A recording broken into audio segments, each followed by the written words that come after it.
Muy buenas noches, bienvenidos a Primer Círculo. Un tema que todos estamos enfrentando, como hace muchos años no lo vivíamos, es la inflación. En casi todos los países del mundo estamos por inflaciones por arriba del 8%, sin hablar de aquellos países que ya se les fue de control. Pero hoy vamos a discutir qué podemos esperar, han sido correctas las políticas que hemos seguido y con ese objetivo hemos invitado a Manuel Sánchez. Bienvenido, Manuel. ¿Qué tal? Buenas noches. ¿Cómo estás, Carlos? Buenas noches. A ver, voy a empezar con lo primero. ¿Realmente nos tardamos en apretar la política monetaria, que es, según ustedes los neoclásicos, la única forma realmente de enfrentar el problema inflacionario? Mira, yo creo que el Banco de México en particular ha actuado con bastante oportunidad, adelantándose, por ejemplo, al Banco de la Reserva Federal de Estados Unidos. Y lo hizo relativamente pronto, empezó a mediados del año pasado, cuando todavía la tesis dominante es la que tú mencionabas, donde la inflación va a ser un fenómeno totalmente transitorio, producto de un choque de oferta, de lo que hemos hablado tú y yo largamente. Y por lo tanto, cuando se desvanezcan los resultados o los efectos de estas disrupciones en las cadenas de suministro, solita prácticamente se va a ir la inflación. El presidente del Fed básicamente sostuvo esta tesis hasta un poco antes de finales del año pasado, cuando ya la inflación continuó y continuó. Antes de la guerra rusa. Antes de la guerra rusa, sí. Pero lo que sí es claro es que se ha tardado ya mucho la inflación. Ya no es un choque de una sola vez. Por ejemplo, ya en mayo versus mayo, pues ya debería de haber acabado por el simple hecho de que ya mayo del año pasado estaba alta la base de comparación. Sí, ya volvió a aumentar respecto a Y sigue aumentando, ¿no? Esto es una inflación que no habíamos visto en 21 años. Y los americanos, una inflación que no habían visto en 4 décadas. Ahora, ahí hay, digamos, tú lo decías muy bien, yo creo que para todos los economistas hay como un rango de incertidumbre porque hay fenómenos nuevos, ¿no? Por ejemplo, bueno, lo de la guerra, pues no lo podías prever, pero pues, ha tenido un impacto en alimentos, ha tenido un impacto en el precio del petróleo, ha tenido un impacto. Y no se ve muy claro cuándo va a acabar, ¿no? La guerra, por un lado. Por el otro lado, yo creo que también hay una cierta inocencia de que iba a pasar que la inflación subyacente no iba a ser tan pertinaz, que íbamos a ver la salida del túnel rápido, y de pronto la Fed misma, pues de alguna manera erró en su pronóstico, ¿no? Entonces, claro. La Secretaría del Tesoro ya dijo que se equivocó. Sí. Yeltsin. Sí. Entonces, bueno, digamos, no es disculpa, es simplemente que hay fenómenos, asuntos de los cuales no sabemos muy bien qué está ocurriendo frente a nosotros. Pero ¿no? aquí un colega tuyo nos dijo, si tú aprietas la política monetaria, no por eso se va a aumentar la Vas cantidad. a arreglar los puertos, todas las causas físicas de las disrupciones. Entonces, ¿qué hacemos? Mira, yo creo que el tema otra vez nos regresa a este debate, que ahora yo creo que se ha atenuado mucho de todo es un choque de oferta. Porque lo que esto significaría es que hubiéramos tenido una contracción económica en el mundo. O sea, lo que te dice la teoría económica es, cuando tienes una disrupción de oferta, sube de una vez por todas el nivel general de los precios. No fue una vez, fueron muchas veces. Y la otra es, se reduce el nivel de actividad económica. Sin embargo, el mundo ha registrado una espectacular recuperación. Pospandemia duró, a mediados del año 2020 empezó rápidamente a recuperarse.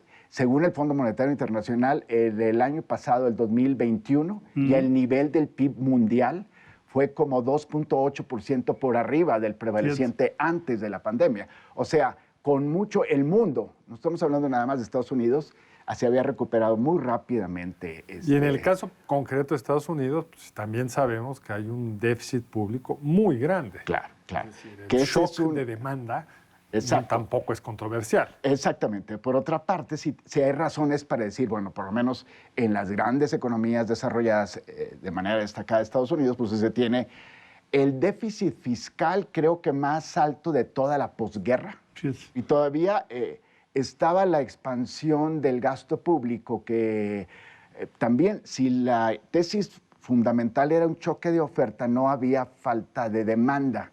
Sí. Entonces, a pesar de que ya se había salido, se había superado el primer choque de los cierres de empresas en marzo, abril y mayo del año pasado, el FED y el... Del antepasado.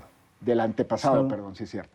y sobre todo la política fiscal, o política monetaria y política fiscal siguieron siendo altamente expansivas, alimentando la tesis yo digo que es complementaria, pero dominante, que es un choque de demanda en el mundo.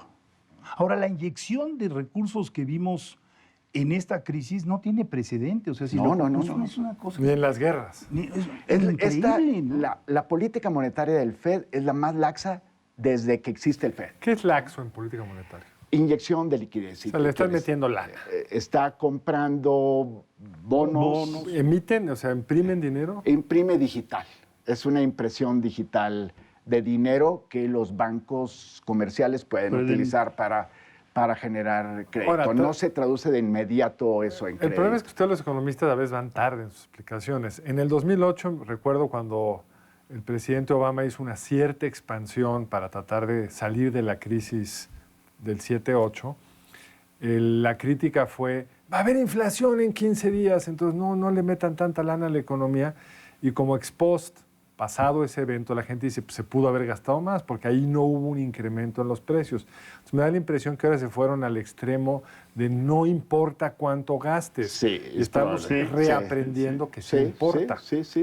Y si tú comparas la expansión del gasto corriente del gobierno federal de Estados Unidos contra la expansión de gasto corriente en 2008-2009, es fenomenalmente mayor en claro. esta expansión. Entonces, un poco hubo también una contradicción, porque como decía, si el choque era de oferta, no faltaba demanda, o sea, pero reaccionaron de una manera que es bien justificada para hacer la transición de que permanezcan en operación las empresas que las empresas sí, no... sí. Pero por un periodo corto para hacer más suave o reducir el costo del ajuste. Que sea menos brutal. Exacto, pero es transitorio. El acelerador se quedó pero puesto. el acelerador todavía este año, en febrero, estaba inyectando liquidez el FED. Todavía dos este año. administraciones, porque en realidad comenzó con Trump y siguió con Biden. O sea, llevamos 3 años. Sí. Ahora, por el otro lado, uno puede decir que el gobierno mexicano ha sido muy ortodoxo. No le inyectaron dinero fiscal durante la crisis del 20. Había muchos de los colegas tuyos que pedían, no recuerdo si tú también, pero necesitábamos un plan anticíclico. No se le metió lana a ese plan anticíclico, no hubo un déficit público. Bueno, hubo un déficit público porque la actividad económica decreció, pero no hubo ningún proyecto importante de repartir dinero. Y por otro lado, como tú decías, la política monetaria pues, apretó a muy buen tiempo. Y sin embargo, nuestra inflación es casi la misma que la de Estados Unidos, en un contexto de bajo crecimiento. Yo creo que es mucho más la inflación nuestra. Ahí hay un tuit tuyo de hoy. Hay un tema de inflación reprimida. Cuéntanos rápido qué es la inflación reprimida. Mira, nada más para poner un ejemplo, los precios, la variación anual a mayo de los precios de los energéticos en Estados Unidos alcanzó creo que como 34%. De mayo a mayo. De mayo a mayo. 34%. Pero 34 y versus 11 de los alimentos en el índice de precios, de la variación del índice de precios americana, ¿no? En México más o menos tenemos esa presión de alimentos, ¿no? Pero nosotros la variación anual es un poquito arriba de 6%. Hay una... El presidente está muy orgulloso de ello. Bueno, el presidente hace una estrategia que a lo mejor ustedes que son expertos en el análisis político le va a rendir algún beneficio, porque si la inflación se reduce, por lo menos él puede decir, yo contribuí a esa reducción.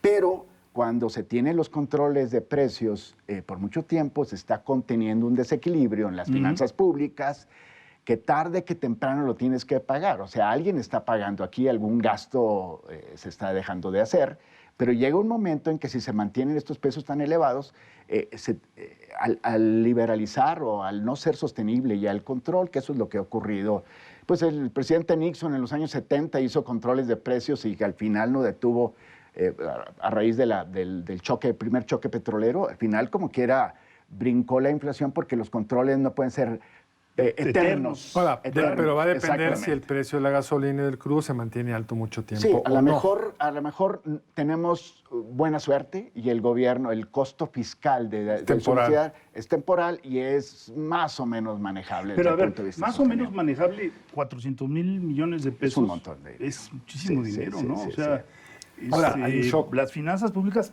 de alguna manera se van a ver afectadas. Pero hay un shock ¿no? positivo por el precio del petróleo que exportamos. Pemex sigue siendo superavitario, entonces hay un shock positivo también. Pero tú lo conoces muy bien, aquí hay un costo de oportunidad. Esos recursos que se están gastando aquí pueden tener un mejor uso desde el punto de vista social, ¿no? Bueno, deberían de tenerlo. Pero sin duda. fíjate, el tema ya en México sí es también un poco misterioso, y otra vez quiero ser honesto, los economistas sabemos casi de todo, pero algunas cosas ignoramos, y una de las cosas que todavía debatimos es la causa de la inflación mundial, ya lo decía hace un momento, y también de lo que está detrás de la inflación en México. Una tesis que yo escucho de manera muy repetida es que la inflación en México toda es importada, y eso es difícil de sostener. En particular, por ejemplo, el hecho de que se esté aislando México del resto del mundo no quiere decir que no tenga un costo de oportunidad, que tú lo enfatizas mucho, Carlos, sino está como cerrándose respecto al resto del mundo. Sí, claro. No tiene el choque de importación que puede ser grande, o sea, ampliamente contaminante el resto de los precios de la economía. Y sin embargo, tenemos una inflación subyacente, que es la que se quita los elementos más volátiles, que está subiendo desde la pandemia. ¿Y cómo le explicas? Cuando el mundo estaba en deflación. Eso es bien interesante. ¿Cómo lo explicas? Esto es bien importante. Bueno, pero yo creo que es importante subrayar por lo el menos punto. decir, la inflación subyacente en México está creciendo de manera sistemática desde el 2018, es decir, no baja de 3.7. Aún en una recesión profundísima. Estaba una recesión profunda. Estados Unidos tenía variaciones negativas en su índice core, el índice subyacente, y nosotros seguíamos teniendo variaciones positivas del subíndice subyacente, haciendo a un lado lo que supuestamente es importado, que es energéticos, que ya vimos que no está tan importado, Claro. y los alimentos. Entonces, hay algo ahí que parece ser por lo menos una inercia inflacionaria, pero también puede ser también cierta presión de demanda sobre la capacidad productiva del país. O sea, si la inversión no crece. La capacidad productiva, decimos, oye, es que estamos creciendo muy poquito, sí, pero ¿cuál es la capacidad productiva? Bueno, de hecho, hay un dato del bien país? interesante. Cuando tú comparas la evolución del consumo con la evolución de la inversión, se ha ido habiendo el gap. Sí, claro. Consumimos mucho más respecto a lo que invertimos. Nos queda un minuto. ¿Cómo cerrar con esto, Manuel? Yo creo que- ¿ganan los halcones o ganan las palomas? Mira, yo creo que es importante en este debate. Es un partido de fútbol americano. El debate entre oferta y demanda es: ¿el Banco Central debe quedarse con los brazos cruzados o no debe quedarse con los brazos cruzados? Yo creo que es la segunda que es dominante. Yo creo que hay algunos indicadores de que, a pesar de que no crecemos mucho, hay cierta presión de demanda y cierta inercia. Dado nuestro bajo nivel de Y oferta. dado nuestro bajo nivel de oferta y sobre todo, inclusive, si comparas al 100% la tesis de oferta, el desanclaje de las expectativas de inflación en sí mismo ya es una justificación para que actúe de manera oportuna. Me encantaría el Banco de entrar en esa México. cosa religiosa de los anclajes, que para mí es muy difícil de entender, pero Es tendrá que ser, totalmente científica. tendrá que ser en otro programa. Manuel. ¿Cómo no? Muchas Con gracias mucho por gusto, acompañarnos. Carlos. Federico, Manuel, muchas qué gracias por la gusto invitación. verte. Nos vemos la próxima aquí, en Primer Círculo. Muy buenas noches, nos vemos el lunes entrante aquí en Primer Círculo.